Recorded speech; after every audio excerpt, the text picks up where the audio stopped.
रजत जयंती वर्ष के मौके पर उत्तराखंड में जो है विशेष तैयारियां की जा रही है, जिसमें विधानसभा के विशेष सत्र की तैयारियां तेज हो गई हैं। 3 नवंबर को राष्ट्रपति द्रौपदी मुर्मू का अभिभाषण होगा। आपको बताएं कि 25 सालों की विकास यात्रा पर चर्चा होने वाली है। तो राज्य स्थापना दिवस के मौके पर रजत जयंती वर्ष के उपलक्ष्य पर जो है विधानसभा के 2 दिवसीय विशेष सत्र में राज्य निर्माण के 25 वर्षों की विकास यात्रा और भविष्य की योजनाओं के रोडमैप पर चर्चा होगी। 3 नवंबर को सदन में राष्ट्रपति द्रौपदी मुर्मू का अभिभाषण होगा। विधानसभा अध्यक्ष रितु खंडूरी भूषण ने विशेष सत्र के संचालन व सुरक्षा व्यवस्थाओं के लिए विभिन्न विभागों के उच्च अधिकारियों की बैठक ली है। विशेष सत्र में राष्ट्रपति के आगमन, सुरक्षा प्रोटोकॉल और अन्य व्यवस्थाओं पर चर्चा की गई। विधानसभा अध्यक्ष ने सभी विभागों को निर्देश दिए हैं कि राष्ट्रपति के आगमन और सत्र के दौरान किसी भी प्रकार की ढील न बरती जाए। इसके अलावा सभी व्यवस्था व तैयारियों को समय में पूरा किया जाए। उन्होंने कहा है कि विशेष सत्र उत्तराखंड के लिए ऐतिहासिक होगा। 2 दिवसीय सत्र में राज्य निर्माण के 25 वर्षों की विकास यात्रा के साथ ही प्रदेश के विकास की उपलब्धियों, चुनौतियों और भविष्य की योजनाओं पर चर्चा की जाएगी। तो 25 वर्षों की विकास यात्रा पर जो है खास चर्चा होगी और विकास यात्रा के साथ ही प्रदेश के विकास की उपलब्धियों पर भी बातचीत की जाएगी। सिल्वर जुबली सेलिब्रेट कर रहे हैं और ये उत्तराखंड के लिए एक सौभाग्य का विषय भी है कि माननीय राष्ट्रपति महोदय आ रही हैं इसी दौरान और विधानसभा को संबोधित भी करेंगी। तो उसी की अभी एक तैयारी बैठक माननीय अध्यक्ष महोदय ने लिया था कि वो किस तरह से हम लोग करेंगे। इसके अतिरिक्त माननीय राष्ट्रपति जी कुमाऊं भी जा रही हैं, नैनीताल भी जा रही हैं। वहाँ पे कुमाऊं यूनिवर्सिटी का कन्वोकेशन है, राजभवन का 125वीं जयंती है, उसका भी कार्यक्रम है। उस सब की तैयारी चल रही है। हाँ, माननीय प्रधानमंत्री जी का भी इसी कार्यक्रम में जो हमारा स्थापना समारोह है उसमें आने की संभावना है, उसकी भी तैयारी हम लोग कर रहे हैं। हाँ, आप सभी जानते हैं कि हमारे माननीय राष्ट्रपति महोदय पहुंचने वाले हैं 3 तारीख को विधानसभा सत्र को एड्रेस करने के लिए और हमारे लिए बहुत ही गौरवपूर्ण मौका है। 25 साल उत्तराखंड को हो रहे हैं। 25 साल हमने तय किए हैं, विकास की यात्रा तय की है और मुझे इस बात की अत्यंत प्रसन्नता है कि आदरणीय हमारी राष्ट्रपति महोदय उस दिन हमारे साथ होंगे विधानसभा में और हमको सबको एड्रेस करेंगे। देखिए, ऐसा है कि और इस पर ज्यादा बातचीत के लिए उत्तराखंड विधानसभा के अध्यक्ष रितु खंडूरी जी मेरे साथ जुड़ गए। रितु जी, बहुत बहुत स्वागत आपका डेली 24 भारत पर। बहुत बहुत धन्यवाद आपका। रितु जी, 25 साल का अब उत्तराखंड हो चुका है, इसको लेकर जो है विशेष सत्र बुलाने की बात की जा रही है, तैयारियां तेज हैं और राष्ट्रपति अभिभाषण भी देंगी। क्या कुछ खास कार्यक्रम रहने वाला है और कैसे आप लोग इसे सेलिब्रेट करने वाले हैं? जी, ऐसा है कि आप सभी जान रहे हैं कि हम अपना उत्तराखंड जो प्रदेश है अपनी रजत जयंती मना रहा है। 25 साल हमें पूरे हुए हैं और हमें ऐतिहासिक हमारे लिए अवसर है और उसको और भी सुंदर बनाया जा रहा है जब हमारी माननीय राष्ट्रपति जी पहुंचेंगी और हम सबको संबोधित करेंगी। तो हम लोगों के लिए बहुत ही गौरवपूर्ण समय तो है ही, लेकिन आभार है राष्ट्रपति जी का कि वो आ रही हैं और हमें सबको संबोधित कर रही हैं। जी बिल्कुल, वाकई संबोधन होगा और एक और नई उम्मीद भी जो है पहाड़ वासियों के लिए, क्योंकि जिस तरीके से इस सत्र में विकास यात्रा के साथ जो है प्रदेश के कामों को लेकर, चुनौतियों को नाम पर, उनकी उपलब्धियों पर जो है चर्चा होगी, नई योजनाएं भी बनाई जाएंगी। ऐसे में क्योंकि आप एक महिला भी हैं, महिलाओं के लिए क्या कुछ खास होने वाला है आगामी समय में? हालांकि जब से उत्तराखंड बना है तभी से पूरी कोशिश रही कि महिला हो, बच्चे हो, हर वर्ग के लोग हो, उन्हें जो है उनका हक मिले। लेकिन जो राज्य के आंदोलनकारी थे, आप मानती हैं कि उनका जो आंदोलन है वो खत्म हो चुका है? अभी भी जो है उत्तराखंड में जिस तरीके की स्थितियां हैं उन पर आप क्या कहिएगा? देखिए, ऐसा है कि हमारा जो सत्र होने जा रहा है उसमें हम 25 साल का अपना जो यात्रा रही है हम सबकी, उसके बारे में चर्चा होगी कि किस तरह से 2000 में जब हमारे आदरणीय माननीय प्रधानमंत्री अटल बिहारी वाजपेयी ने हमको जब ये प्रदेश दिया था, उसके बाद से लेकर आज 2025 है, किस तरह की यात्रा हमने तय की है।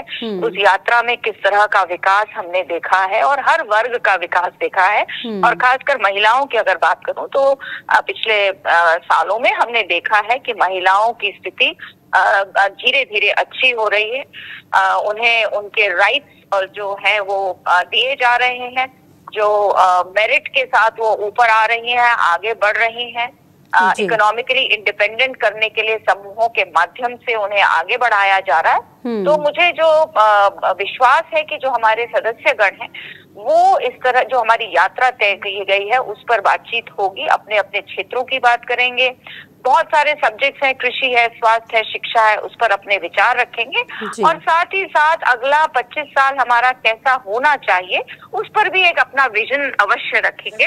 तो मेरा मानना ये है कि ये जो सत्र है ये हमारे लिए बहुत महत्वपूर्ण सत्र है, जहां हमारे सदस्यगण जो हैं वो हमारी आगे की यात्रा कैसे तय होगी उसका भी एक विचार वहां पर रखेंगे। बिल्कुल, बहुत महत्वपूर्ण सत्र ये है क्योंकि उत्तराखंड जो है 25 सालों का हो गया। ऐसे में अब आगे इस प्रौढ़ अवस्था के आगे उत्तराखंड कैसे जाएगा, क्या दशा और दिशा होगी, इस पर बातचीत होना जरूरी भी है। बहुत शुक्रिया रितु जी, आपने समय दिया।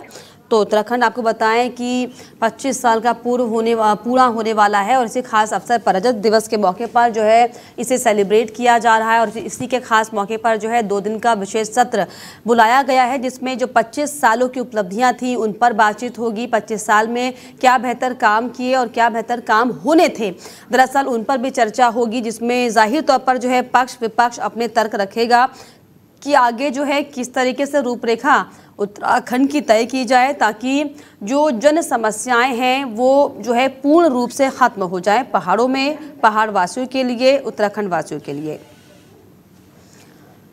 तो रजत जयंती के खास मौके पर जो है तमाम विशेष तैयारियां की जा रही हैं। विधानसभा के विशेष सत्र की तैयारियां तेज हैं।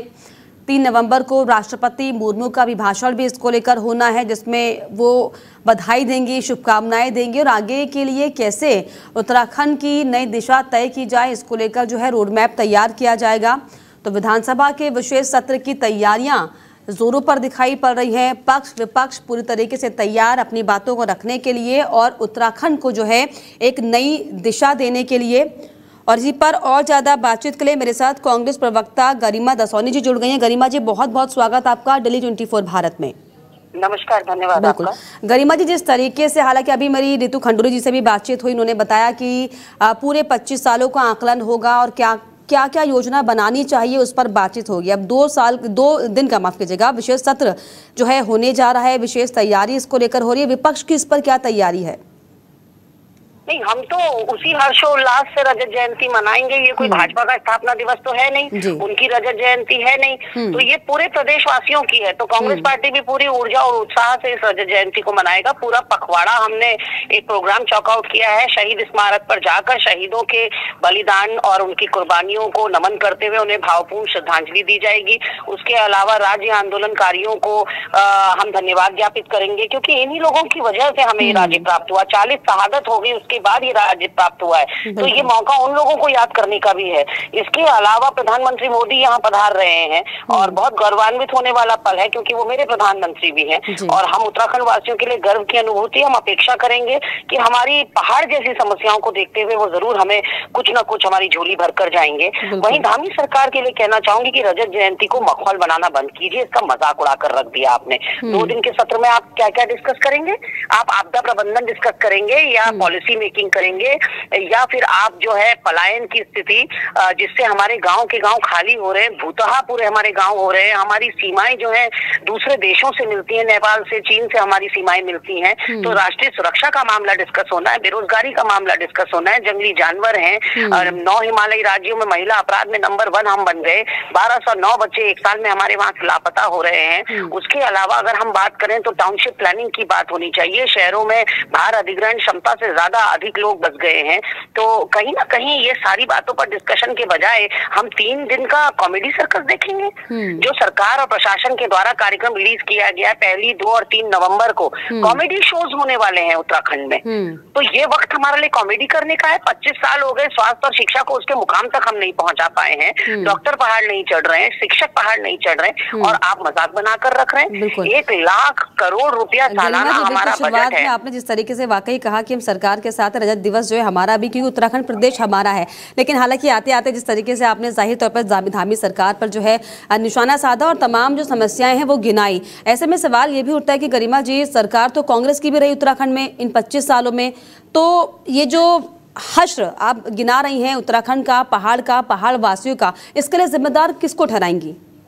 नहीं, बिल्कुल आपने ठीक कहा। देखिए, हम तो जो हम पखवाड़ा मना रहे हैं, हम उसमें पूरा अपना रिपोर्ट कार्ड रखेंगे जनता के बीच में। 2 बार हमारी सरकार बनी, 2002 से 2007 और 2012 से 2017 तक। तो हम तो बताएंगे कि हमने क्या क्या माइलस्टोन रखे। ये जो उत्तराखंड में आप सिटकुल पिटकुल देख रहे हैं, जो उपनल देख रहे हैं, आप तमाम जो मेडिकल कॉलेजेस देख रहे हैं, इंजीनियरिंग कॉलेजेस देख रहे हैं, हमारे 2 अंतर्राष्ट्रीय लेवल के स्पोर्ट्स स्टेडियम देख रहे हैं, ये सब कांग्रेस पार्टी की तो देन है।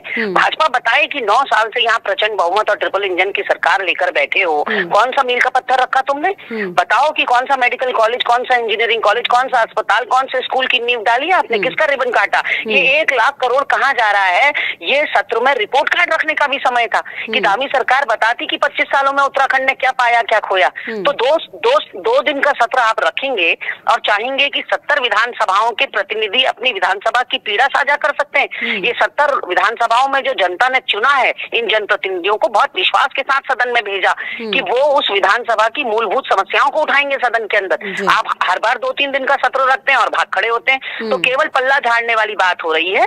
ये कोई जो है मन से नहीं कर रहे हैं, इनका कोई मंशा नहीं है कि उत्तराखंड की समस्याओं से पार पाया जा सके, निस्तारण हो। और मैंने जैसा कि कहा, वोकल फॉर लोकल प्रधानमंत्री जी कहते हैं, तो वोकल फॉर लोकल करना है तो स्थानीय युवाओं को काम दीजिए। ऐसे में केदारनाथ, बिल्कुल आपने हालांकि तमाम बातें जरूर गिनाई। ऐसे में क्योंकि अब उत्तराखंड जो है 25 साल का हो गया है, जवान हो गया है, प्रौढ़ हो गया है, समझ उत्तराखंड में अब आ जानी चाहिए। तो ऐसे में कांग्रेस की तरफ से क्या रणनीति होगी? क्योंकि अब कुछ समय बाद जो है 2 साल बाद चुनाव भी प्रदेश में होने हैं, तो कांग्रेस की अब नई तरीके से क्या भूमिका होगी इस 25 साल के उत्तराखंड में, जो नई तरीके से अब जो नए अपने वर्ष में जो ये एंटर कर रहा है? देखिए, कांग्रेस पार्टी को जो भूमिका जनता ने दे रखी है, लोकतंत्र में आपको पता है जनता जनार्दन होती है। जनता जनार्दन ने कांग्रेस को जो भूमिका दे रखी है वो हम बखूबी निभा रहे हैं। और जैसे जैसे 27 निकट आ रहा है, वैसे वैसे हम विपक्ष की भूमिका और ज्यादा अच्छे तरीके से निभाएंगे, सरकार को आईना दिखाएंगे।